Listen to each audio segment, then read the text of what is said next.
Ya baik, bismillahirrahmanirrahim. Alhamdulillahilladzi arsala rasulahu bil huda wa dinil haqq yazirahu ala dinihi wa kafa bi syahida asyhadu an la ilaha illallah wa asyhadu anna muhammadar rasulullah nabi pada ma ba'du. Rabbi shrah li sadri wa yassir li amri wa hlul 'uqdatam min lisani yafqahu qawli. Allahumma shalli ala sayyidina Muhammad wa ala sayyidina Muhammad kama shallaita ala sayyidina Ibrahim wa ala sayyidina Ibrahim wa barik ala sayyidina Muhammad wa ala sayyidina Muhammad kama barakta ala sayyidina Ibrahim wa ala sayyidina Ibrahim fil alamin innaka Hamidum Majid. Ya, baiklah teman-teman, kita lanjutkan lagi pertemuan kuliah kita yang keempat ya, yaitu mengenai akuntansi mudharabah. Nah, sebelumnya mungkin saya ingin merefresh dulu ya, apa itu mudharabah, atau ada yang masih ingat apa itu mudharabah, teman-teman?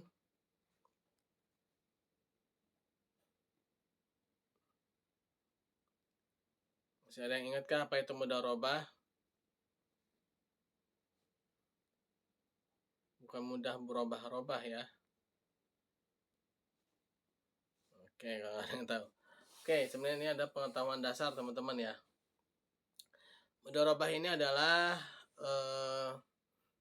akad transaksi investasi ya, yang mana yang satu pihak menjadi pemilik atau menjadi pemodal ya, pemilik harta atau pemodal harta, dan yang satunya itu adalah sebagai pengelola atau mudharib.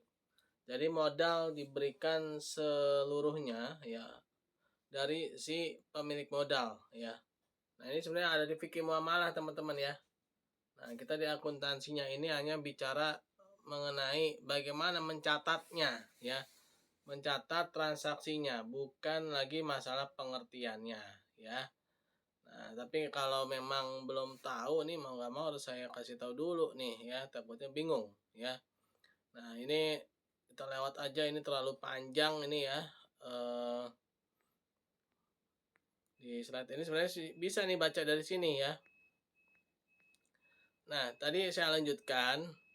Jadi ada yang namanya pemodal atau bahasa Arabnya itu sahibul mal atau pemilik harta.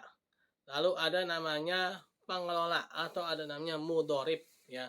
Mudharib ini adalah pengelola harta ya, mengelola aset. Itu ada suatu proyek ya. Nah, nanti proyeknya itu akan menghasilkan laba, rugi atau impas. Nah, ketika dia untung, ada laba, maka itu akan dibagi ya berdasarkan porsi yang telah disetujui sebelumnya ya. Kalau rugi, maka yang nanggung adalah si pemilik harta atau si sohibul mal aja ya. Pada mudharabah, jadi si pemilik modal itulah yang menanggung seluruh kerugian ya.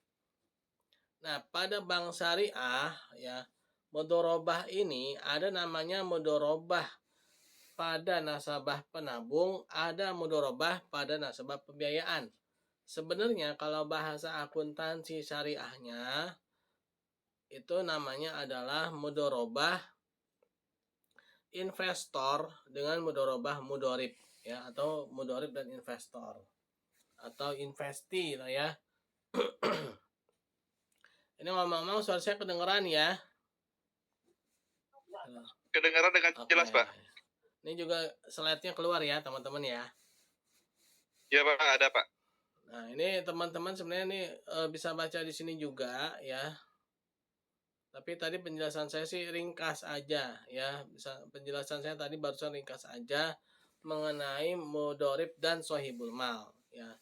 Sehingga nanti di akuntansinya, nah, ketika dia ada keuntungan, maka akan ada bagi hasil terhadap si sohibul mal dan juga terhadap si mudharib ya.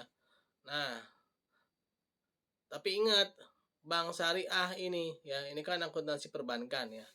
Yang namanya bank, nasabah penabungnya bukan cuma satu ya, itu ada jutaan orang ya, ada ribuan orang ya. Nah, sehingga ketika dia berbagi hasil terhadap nasabah penabung atau terhadap investor ya, investornya itu siapa sih? Investornya itu adalah nasabah penabung ya, bukan cuma satu. Ketika dia membiayai suatu proyek ya, itu bukan cuma dari satu nasabah penabung ya biasanya ya, walaupun ada nasabah prioritas, nah itu nanti lain perkara lah ya. Nah, tapi kalau nasabah penabung sistem mudharabah yang pada umumnya mutlakoh ini biasanya ya, yang satu proyek itu ditanggung oleh beberapa nasabah ya, maka ketika dia ada keuntungan dia juga harus dibagi ya terhadap beberapa nasabah juga ya yang dalam proyek tersebut gitu loh. Makanya nanti ada hitungan-hitungan, rumusan-rumusan yang menyangkut dengan pembagian bagi hasil ya.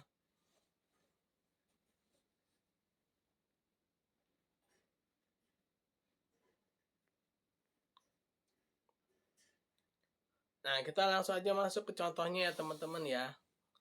Nah, di sini ada Tuan Samsul. Nah, Tuan Samsul ini nasabah Bank Syariah. Nah, si Tuan Samsul ini adalah nasabah penabung. Nah, nasabah penabung ini adalah orang yang membawa uang atau investor ya. Bahasanya itu investor nasabah penabung itu sebenarnya ya. Nah, dia bawa uang ya buat ke Bank Syariah sebesar 50 juta dengan sistem profit and loss sharing. Yang disepakati adalah 4:6. Untuk Bank Syariahnya 60%, Tuan Samsulnya 40%. Untuk nasabah penabungnya 40% ya. Proyek menghasilkan pendapatan neto mudharabah sebesar 200 juta dan beban mudharabah sesuai dengan kesepakatan adalah 80 juta. Nah, ini karena ada PLS ya, Profit and Loss Sharing. Nah, jadi ada RS, Revenue Sharing, ada GPS, Gross Profit GPS ya, Gross Profit Sharing, ya nanti ada PLS, Profit and Loss Sharing. Kalau RS, Revenue Sharing itu adalah bagi hasil dengan revenue, dengan pendapatan ya. Jadi belum dikurangin biaya-biaya. Benar-benar pendapatannya si bank.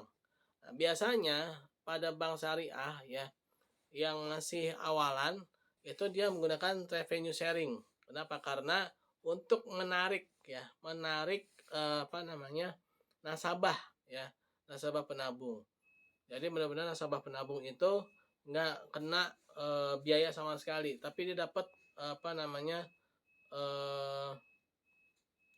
tapi dia dapat bagi hasil. Nggak kena biaya, tapi juga bukan berarti dia ini ya teman-teman ya, nggak kena kerugian. Dia bisa juga kena kerugian ya.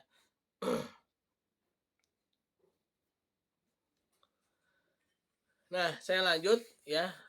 Pada tahun kedua ini proyek menderita kerugian sebesar 40 juta. Nah, Tuan Samsul langsung menarik tabungannya. Saldo rata-rata nasabah adalah 500 juta. Nah, apa sih fungsi saldo rata-rata ini? Fungsinya adalah untuk membuat rumus nanti ya. Rumus apa? Rumus sistem bagi hasil ya. Rumus sistem bagi hasilnya. Nah, pertama nih, ketika si Tuan Samsul ya, dia nabung nih. Nah, si Bank Syariah ya, ketika ada Tuan Samsul nabung, maka Bank Syariah otomatis kasnya ya bertambah ya sebesar 50 juta. Tapi kewajiban Bank Syariah ya bertambah juga kan, yaitu rekening mudharabah Tuan Samsul sebesar 50 juta ya. Nah, tabungan mudharabah ini adalah nomor rekening ya teman-teman ya. Sebenarnya ini adalah nomor rekening mudharabah Tuan Samsul sebesar 50 juta ya. Artinya si Bank Syariah ini sebenarnya punya utang sama Tuan Samsul sebesar 50 juta. Nah, lalu mencatat pendapatan neto mudharabah. Nah, ada pendapatan nih. Kalau dia udah terima, si Bank Syariahnya udah terima, maka Bank Syariah akan mencatat kas 200 juta. Tapi kalau Bank Syariahnya belum terima, dapat kabar atau dapat berita yang terpercaya lah, apakah itu kontrak atau apa gitu ya, bahwa proyeknya itu menghasilkan 200 juta, tapi belum diterima uangnya, maka dia akan mencatat sebagai piutang. Nah, 200 juta ini bukan dari Tuan Samsul ya, teman-teman ya. Ini bukan dari Tuan Samsul, ini dari proyeknya Bank Syariah ya. Ini dari proyeknya Bank Syariah. Jadi Tuan Samsul dan tuan-tuan yang lainnya ya, nabung di Bank Syariah. Bank Syariah menjalankan suatu proyek ya. Nah, proyeknya menghasilkan pendapatan sebesar 200 juta. Nah, jadi 200 juta ini bukan dari Tuan Samsul dan kawan-kawan di nasabah penabung, bukan. Ya, ini adalah dari hasil kerjanya Bank Syariah, ya. Nah, jadi ini dari perusahaan lain lagi nih, teman-teman ya. Nah, dapatlah 200 juta, ya. Nah, lalu dapatlah dia pendapatan mudharabah sebesar 200 juta, ya. Nah, dapat 200 juta dia.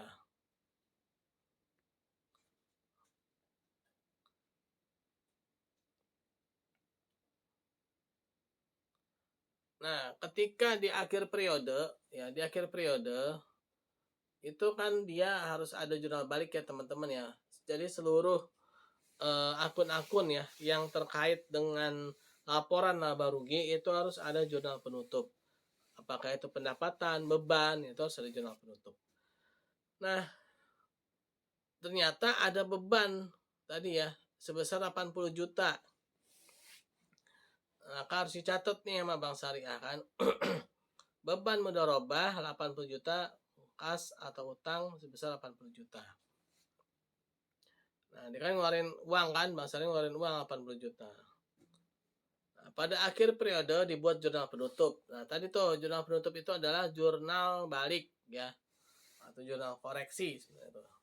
Yang tadi ada di debit ke kredit, kredit ke debit ya, ditutup ya. Nah, tadi pendapatan dia ada di kredit ya, maka harus ditutup menjadi debit ya. Maka dia ada di debit. Nah, ada di debit.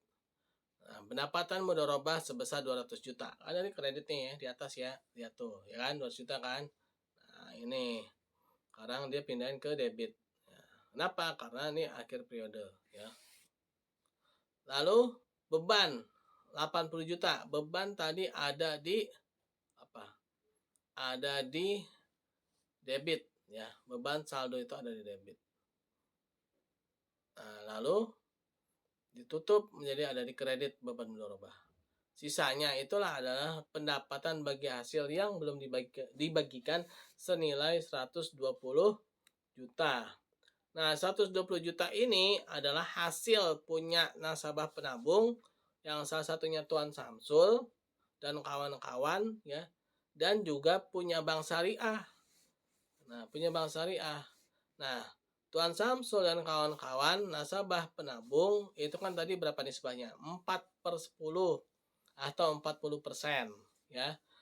Nah, tapi kan yang naruh uang ini kan dan menjalankan proyek ini bukan cuma Tuan Samsul, ada tuan yang lainnya. Maka nggak bisa langsung 4/10 dikali 120 juta langsung punya Tuan Samsul, nggak bisa karena ada nasabah lain juga dong, ntar yang lain marah-marah ya kan, mana nih saya kok nggak dapet, Tuan Samsul doang yang dapet. Nah, maka butuh satu rumus, yaitu rumusnya adalah saldo per saldo rata-rata ya. Jadi 40% dikali saldo per saldo rata-rata dikali keuntungan tadi ya, keuntungan bersihnya berapa tadi ya. Nah, keuntungan bersihnya adalah sebesar 4.800.000. Nah, 4.800.000 jadi Tuan Samsul dia dapat 4.800.000. Nah, dari mana tadi ini rumusnya ya. Nah, maka dicatatlah beban bagi hasil 4.800.000 pada rekeningnya Tuan Samsul atau kas kalau misalkan si Bank Syariah ngasihnya tunai ya. Tapi kalau bank biasanya kan masuk ke rekening kan, ya udah Pak kita masukin nomor rekeningnya Pak gitu ya. Nah, debitnya beban bagi hasil, kreditnya adalah nomor rekening Tuan Samsul ya. Nah, pada saat diakui adanya pembagian, nah ini kalau si Tuan Samsulnya ya belum dapat nih, tapi sudah diakui sama Bank Syariah. Ya, beban bagi hasil pada utang bagi hasil mudharabah sebesar 4.800.000 ya.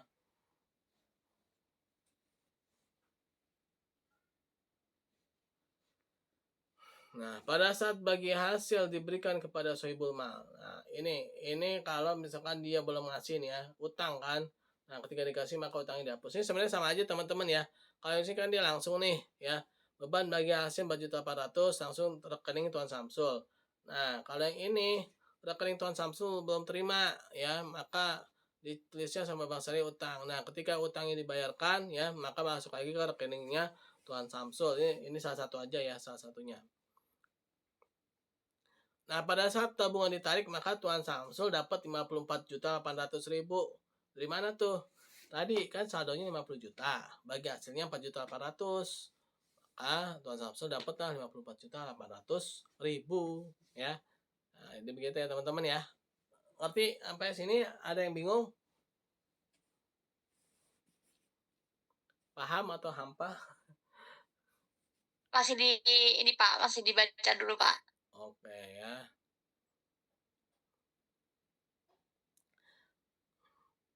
Jadi teman-teman ya saya ulangi lagi nih untuk nge-refresh ya.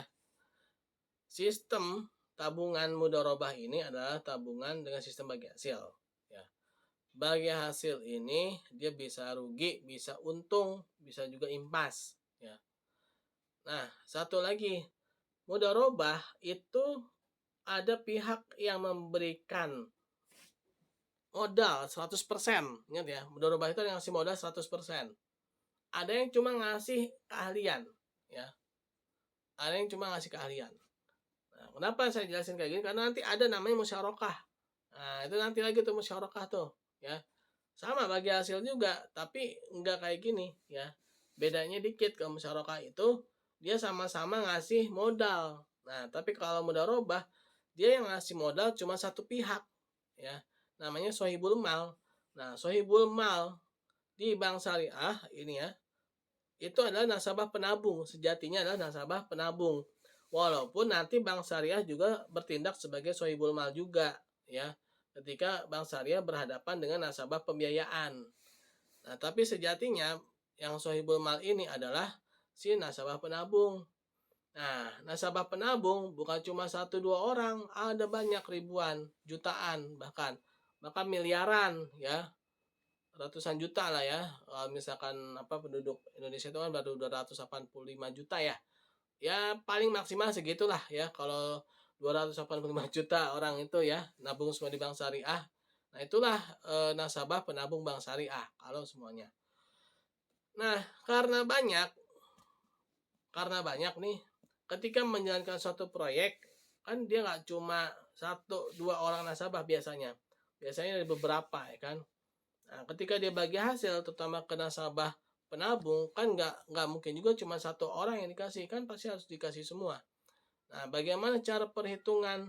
Nah, salah satu cara perhitungannya yaitu adalah dengan tadi selain nisbah 40% dikalikan juga dengan saldo tabungan per saldo rata-rata tabungan dikalikan dengan keuntungan bersihnya tadi ya 110 juta. Nah, jadi seperti itu ya teman-teman ya. Nah, lalu pada saat tabungan ditarik maka dapat 54.800.000. Oke, saya lanjut. Nah, lalu bagaimana bank syariah? Nah, bank syariah dapat berapa nih? Berapa tadi kan? Kalau nasabahnya kan 40% tuh nasabahnya. Nah, berarti bank syariahnya 60%. Nah, kok bank syariah nggak dikasih rumus saldo per saldo rata-rata? Ya enggak dong, kan bank syariah dia jalan sendiri. Enggak bareng-bareng dengan yang lain. Nah, bank syariah ini kan dia tunggal, ya kan? Dia enggak mengelolanya ini kan dia tunggal sendirian. Nah, kalau nasabah penabung kan tadi bareng-bareng, ya kan? Bukan cuma satu nasabah penabung, tapi ada beberapa nasabah penabung banyak. Makanya harus pakai saldo rata-rata, saldo per saldo rata-rata tadi. Nah, bank syariah ini cuma sendiri kan, maka 60% langsung dikalikan dengan 120 juta, dapatlah 72 juta ya. Ini secara lembaga ya, bank syariah itu kan sendiri ya kan, walaupun isinya ada pegawai ya, banyak ya kan. Nah, ini maksudnya sendiri ini adalah secara lembaganya ya. Secara lembaganya bank syariah ini cuma satu lembaga yang menjalankan proyek itu ya. Maka 72 juta itu masuk ke bank syariah ya.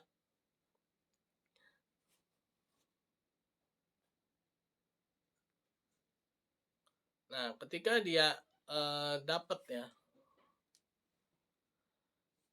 72 juta ini ya, maka dicatatlah beban bagi hasil 72 juta dan kas.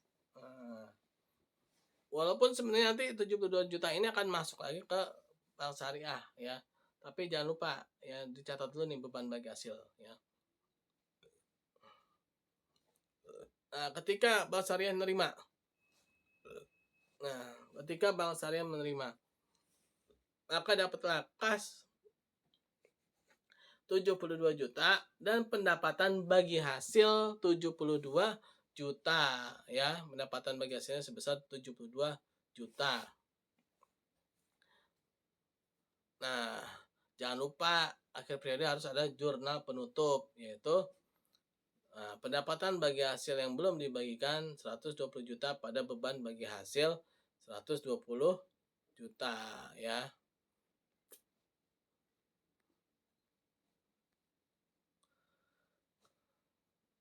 Nah, ketika proyek menderita kerugian sebesar 40 juta dan beban mudharabah yang disepakati dengan nasabah penabung adalah 80 juta. Mencatat beban mudharabah, yaitu beban mudharabah 80 juta pada kas atau utang 80 juta. Nah, ini ceritanya ketika kondisinya rugi ya. Nah, ketika kondisi rugi, ingat teman-teman, ketika rugi yang nanggung siapa? Yang nanggung adalah nasabah penabung. Kenapa? Karena nasabah penabung itu adalah sohibul mal ya, sehingga langsung aja tuh saldo rata-rata per saldo rata-rata ya dikali kerugiannya ya. Kenapa enggak per 10? Kan semuanya ditanggung sama nasabah penabung, jadi enggak 4 per 10 lagi. Kalau ada 4 per 10 berarti 6 per 10 nya siapa dong? Bank syariah kan enggak, kan ini sistemnya mudharabah bukan musyarakah ya. Nah, berarti apa? Ini kerugian ini akan dibagi-bagi ke seluruh nasabah penabung ya. Nah, tapi ini jarang terjadi ya teman-teman ya. Bahkan bisa jadi nggak pernah nih ya. Ini kalau memang nih ada nih Tuan Samsul dan kawan-kawannya ini ya. Ini mereka orang-orang yang luar biasa teman-teman ya. Mereka mau menanggung kerugian dan mereka tidak protes. Mereka tidak demo ya kan. Uang saya hilang di bank syariah ya kan.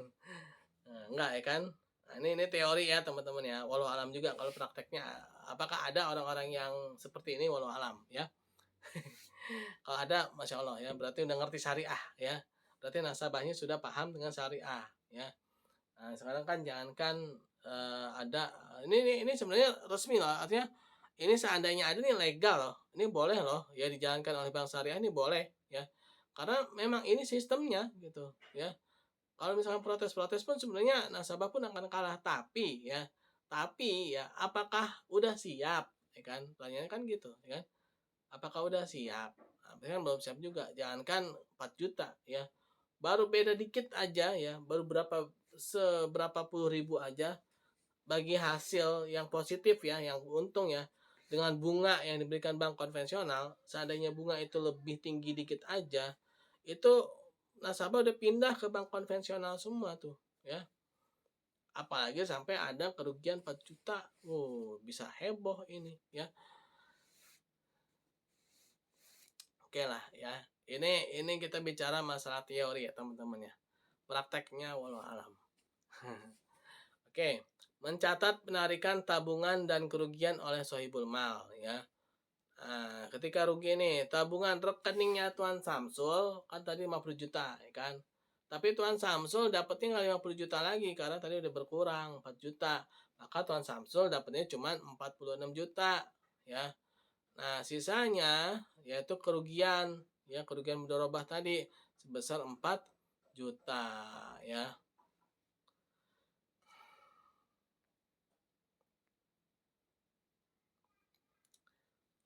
itu mengenai akuntansi mudorib ya teman-teman ya. Akuntansi mudorib pada sistem tabungan mudorobah. Oh ya teman-teman, ngomong-ngomong ini kita offline-nya kapan ya?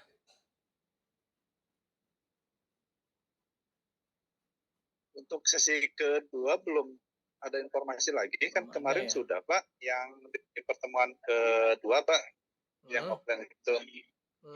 Untuk selanjutnya belum ada informasi lanjutan dari cover nih Pak. Oh iya. Kemarin yang pertamanya juga dadakan ya, saya juga nggak dapet belum begitu juga kemarin toh ya, nggak dadakan juga sih ya, nggak tahu juga kabarnya gimana ya. Oke lah, kita lanjut ya. Lalu akuntansi pembiayaan mudharabah. Ya, nah ini pembiayaan mudharabah ini adalah akuntansi sohibul mal sebenarnya ya. Sohibul mal. Jadi bagaimana nih si sohibul mal? Nah, tapi sohibul mal di sini Bank Syariah itu tunggal. Beda dengan sohibul mal yang tadi nasabah ya. Nah, ketika Bank Syariah berhadapan dengan nasabah pembiayaan, itu dia bahasanya head to head gitu ya. Satu banding satu ya kan. Bank Syariah berhadapan dengan satu perusahaan ya. Nah, sehingga apa? Si Bank Syariahnya itu dia bermain tunggal. Dia yang membiayai seluruh proyek yang diajukan oleh nasabah pembiayaan. Nah, sehingga tadi tuh misalkan bagi hasilnya ya, kalau nanti Bank Syariah dapat itu, dia bagi hasilnya ya nggak ada istilahnya saldo per saldo rata-rata Bank Syariah, nggak ada, karena dia bermain tunggal ya, dia sendiri membiayainya itu gitu kan. Tadi kenapa ada saldo per saldo rata-rata pada nasabah? Karena nasabah itu dia bermain bersama-sama ya kan, sama-sama nabung di Bank Syariah, membiayai suatu proyek ya kan. Nah, lalu proyeknya dapat untung, maka untungnya harus dibagi bareng-bareng dengan teman-temannya juga ya. Nah, jadi 40%-nya itu dibagi lagi gitu ya.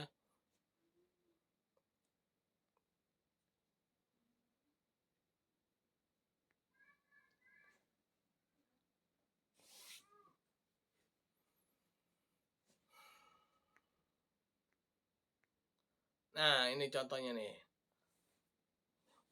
Ilustrasinya Bank Syariah Amanah, ini ya, akuntansi sohibul mal sekarang ya. Jadi Bank Syariah ini jadi sohibul mal nih ya. Secara sendiri.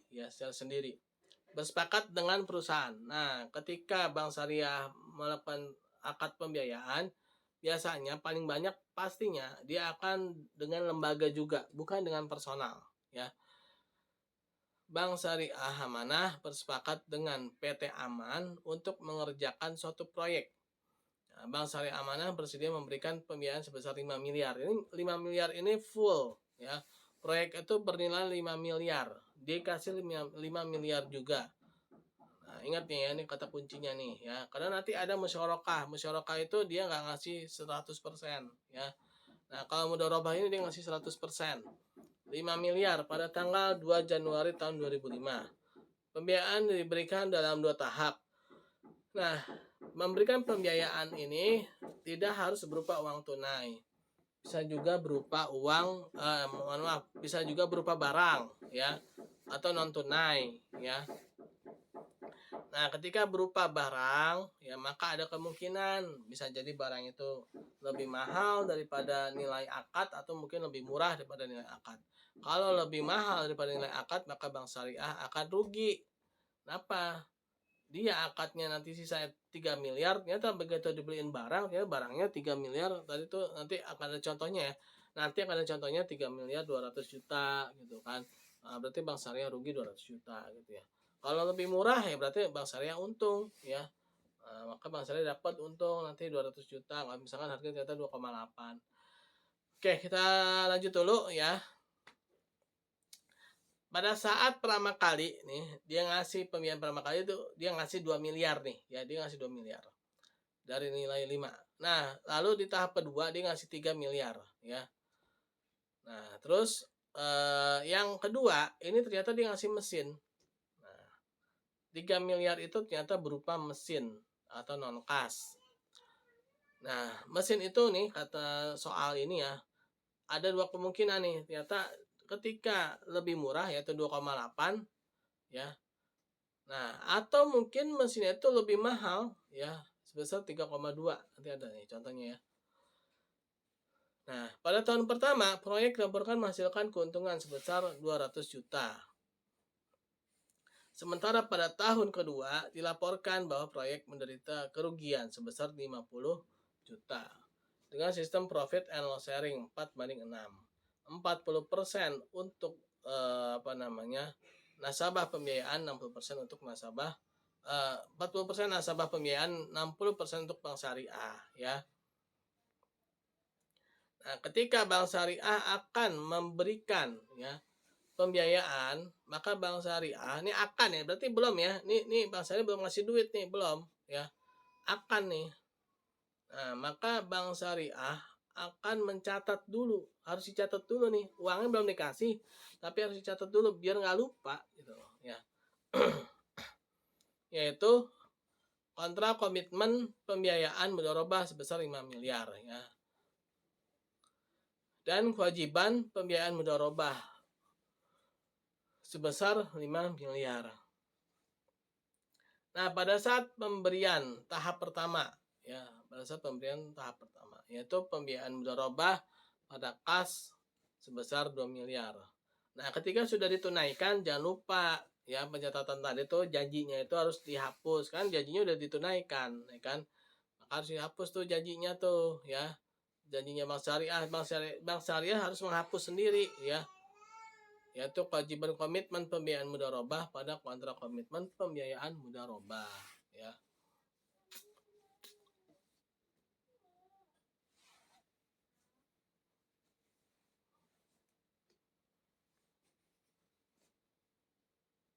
Sebesar 2 miliar ya dihapus.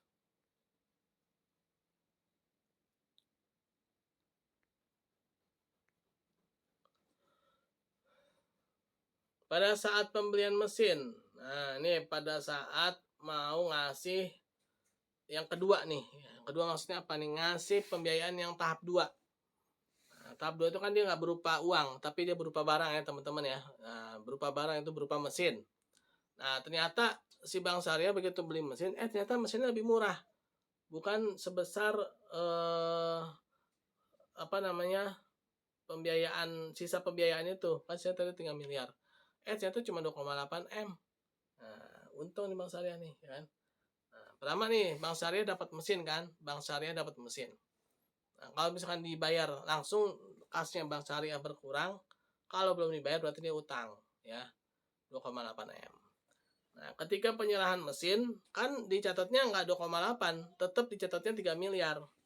Jadi akadnya itu nggak berubah, ya. Nah, maka pembiayaan mudharabah 3 miliar, mesin 2,8 dan keuntungannya itu 200 juta, ya. Ini yang nyatet siapa? Yang nyatet bank syariah, ya. Ini yang nyatet adalah bank syariah ya, bukan nasabah. Nah, jadi sebenarnya nasabah juga nggak tahu juga nih, ya kan.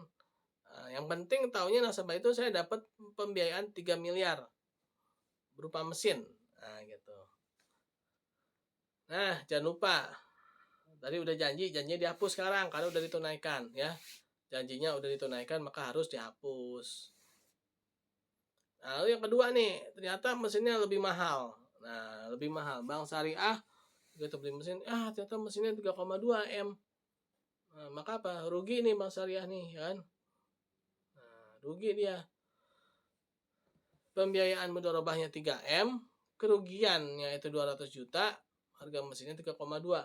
Nah, seandainya rugi sekalipun tetap harus catatnya 3 miliar ya, jangan ditambah-tambahin. Mau lebih murah, lebih mahal, tetap dicatatnya sesuai dengan kontrak akadnya, ya.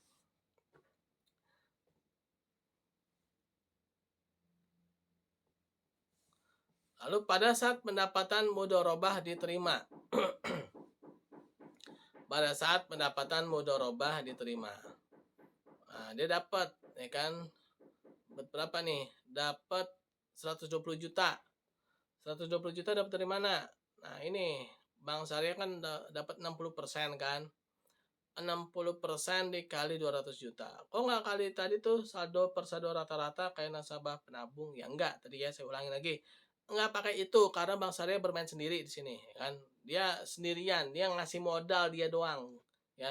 Yang ngasih modal ini cuma dia doang, nggak ada yang lain. Maka dia akan mendapatkan keseluruhannya.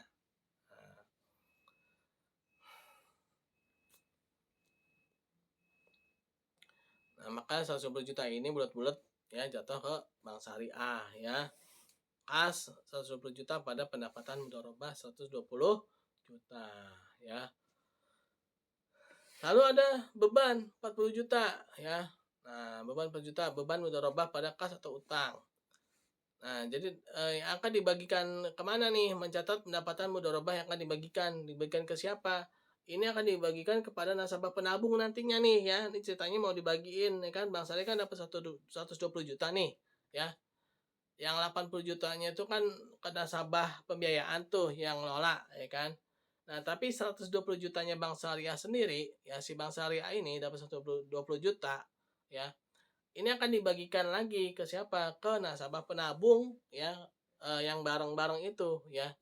Nah, jadi ini ada tiga ini teman-teman ya, ada tiga pihak nih sebenarnya, nasabah penabung, nasabah pembiayaan ya. Di tengah-tengahnya ada Bank Syariah ya. Atau nasabah penabung, Bank Syariah, ada nasabah pembiayaan ya.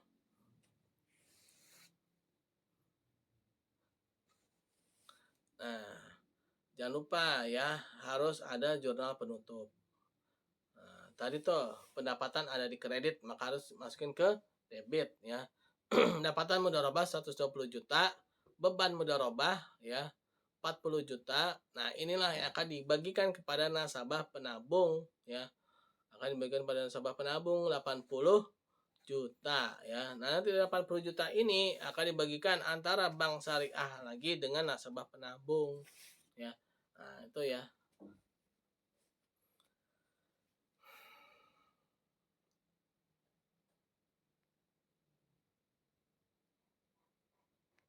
Bagi lagi tuh. Jadi 120 juta tadi teman-teman itu sebenarnya nggak bulat apa namanya langsung diambil Bank Syariah, itu nanti akan dibagi lagi tuh ya. Setelah dikurangi beban kalau memang ada beban ya.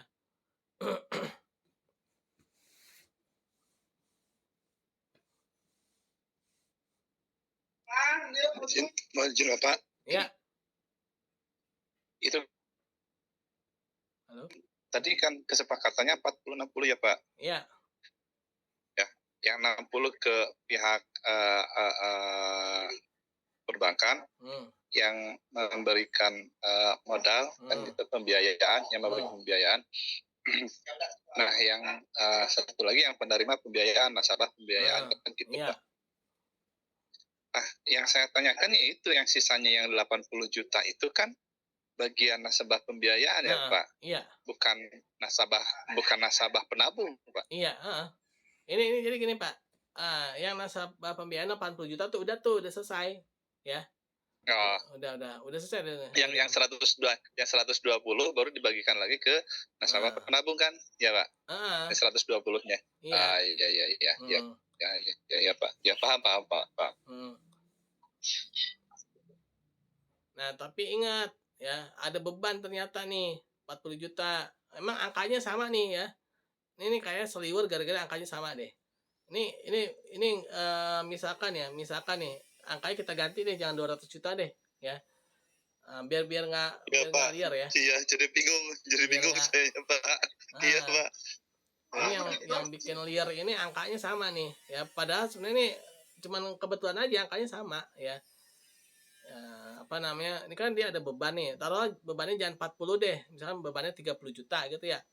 Nah, maka apa yang pendapatan mudharabah yang akan dibagikan ya ke nasabah penabung itu 90 juta ya. Yang 80 juta udah fix tuh buat nasabah pembiayaan tadi ya kan. Jadi ini ada tahap keduanya ini ya. Tahap yang pertamanya kan dia terhadap nasabah pembiayaan tuh ya kan. 80 buat nasabah pembiayaan, 120 juta buat Bank Syariah ya. Nah, Bank Syariah juga dia apa? Ada beban di situ. Taruh jangan 40, misalkan 30 deh biar nggak liar ya kan. Nah, maka yang akan dibagikan kepada nasabah penabung nantinya itu senilai 90 juta ya. Kalau misalkan bebannya kita ganti ya, jangan 40 juta ya, biar nggak liar ya. Takutnya nanti loh kok ini yang ini karena angkanya sama jadi apa namanya liar gitu ya. Jadi bingung.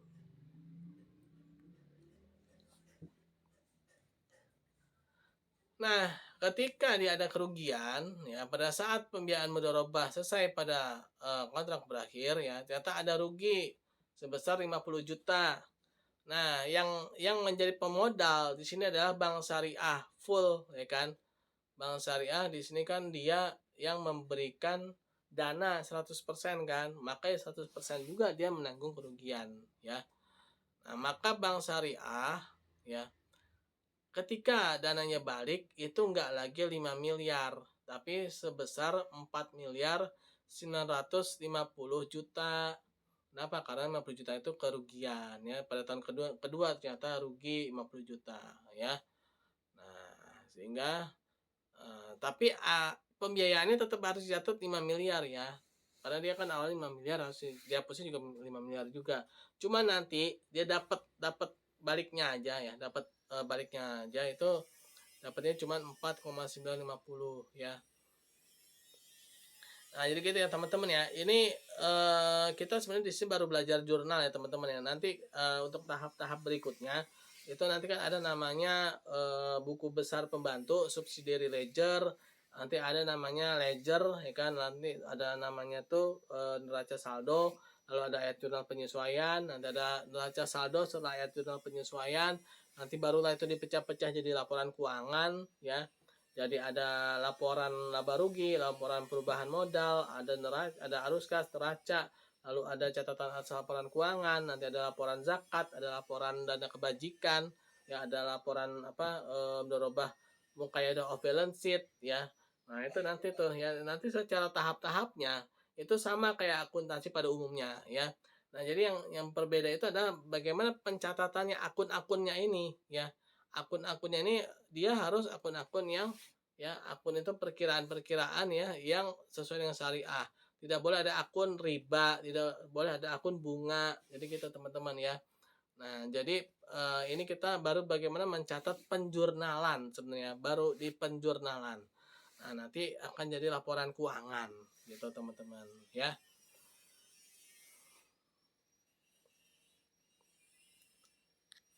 Ini ada penjurnalan ya teman-teman.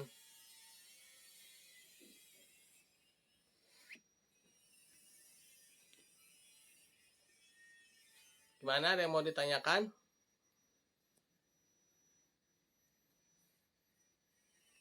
Ini udah saya share ya teman-teman ya di grup ya. Jadi bisa dibaca ulang ya, bisa dipahami lagi ya. Yang penting harus kita pahami pertama itu adalah akadnya apa, yaitu akadnya itu akan mencerminkan sifat pencatatannya ya. Ketika dia sifatnya itu ada mudharabah, berarti dia ada sohibul ma, ada mudharib ya. Gimana, ada yang mau bertanya?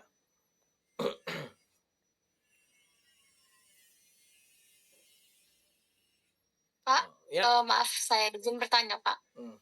Kalau dalam pencatatan transaksi ini mungkin nggak Pak Bank Syariah menemukan ada transaksi non halal gitu Pak?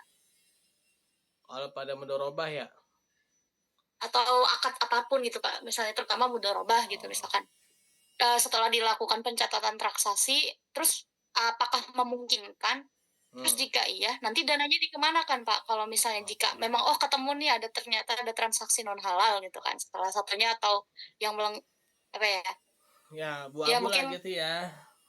Nasi grey. gitu Pak. Biasanya tuh denda. Ya, misalkan nih nasabah pembiayaannya misalkan dia apa ya, lalai atau mungkin ingkar gitu kan, sengaja ngembaliin pembiayaan mudharabahnya dilambat-lambatin. Nah, terus kena denda tuh. Nah, denda pada bank syariah tidak boleh diakui sebagai pendapatan denda. Nah, bedanya dengan bank konvensional ya, walaupun sama-sama denda nih ya, di bank konvensional ada denda, di bank syariah ada denda. Nah, sama nih kayak persentase. Di bunga ya di riba itu kan dengan metode persentase ya kan. Nah, zakat itu juga persentase juga kan. Tapi apakah karena persentase tadi itu ya gara-gara bunga pakai persentase, Lalu persentase kita bilang haram, segala sesuatu yang ada persentasenya kita bilang haram, kan nggak gitu. Zakat pakai persentase, ya kan? Sama nih denda gitu juga. Jangan sampai gara-gara ada kata denda, ya, jadi segala macam denda kita bilang haram, ya. Nah, denda itu tergantung bagaimana perlakuan denda itu, ya kan? Sama kayak tadi itu persentase. Bagaimana perlakuan persentase itu? Kalau persentase itu digunakan untuk bunga, jadi haram. Tapi kalau jadi buat zakat, dia jadi halal, ya kan? Nah, ketika denda itu ya dipergunakan bukan sebagai pendapatan, ya. Jadi pendapatannya itu bukan dari denda. Bank syariah itu kalau dia ada denda-denda dari nasabah-nasabah yang lalai, dia nggak akan jadikan sebagai pendapatan. Dia akan masuk ke dalam laporan tersendiri tadi tuh yang saya bilang, yaitu laporan dana non halal atau dana kebajikan. Jadi seluruh dana-dana grey itu ya, dana-dana yang nggak jelas itu dikumpulkan dan itu pasti ada ya, dan itu pasti ada, nggak mungkin nggak ada ya. Karena di dunia ini kan masih ada yang taat, ada yang nggak taat, ya kan? Masih ada yang Islam, masih ada yang kafir, ya. Masa ya kita mau ngebatasin diri, ya udah yang Islam semua. Yang Islam semua juga masih banyak yang dosa kok ya, masih banyak berdosa, ya kan? Yang pastinya apa? Ya tinggal dipilah-pilah aja nih, ya. Ingat, ini haram bukan karena zatnya, ini haram karena transaksinya, ya. Maka ketika diperlakukannya dengan perlakukan yang halal, dia bisa jadi halal. Beda dengan yang haram secara zatnya teman-teman ya, misalkan babi gitu kan. Babi ini kan haram secara zatnya. Mau kita perlakukan halal nih, misalkan babinya dikasih makanan-makanan yang bersih, kita taruh kandang yang bersih, terus dikelola dengan sistem mudharabah bagi hasil. Tetap aja haram teman-teman karena dia haram secara zatnya ya. Tapi kalau riba, bunga, ini kan dia haram karena transaksi. Ya, jadi kita tinggal pisahin aja. Ya, kita tinggal pilah-pilah aja ya. Kita pilah-pilah nih yang mana yang halal, yang mana yang haram gitu ya.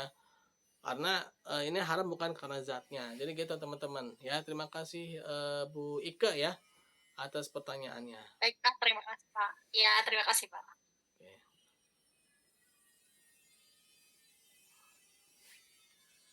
Ada lagi yang mau bertanya?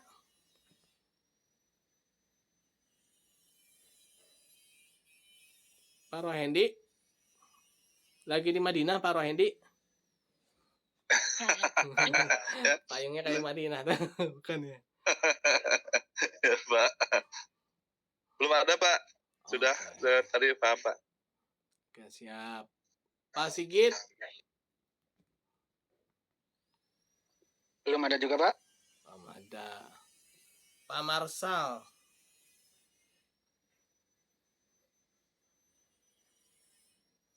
Pak Marsal? Bu Martia? Belum ada. Oke.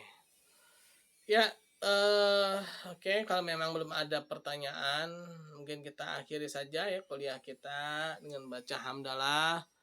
Alhamdulillahirabbil alamin dan doa penutup subhanakallahumma wa bihamdika asyhadu an la ilaha illa anta astaghfiruka wa atubu ilaik. Assalamualaikum warahmatullahi wabarakatuh. Waalaikumsalam warahmatullahi wabarakatuh. Terima kasih Pak. Terima kasih.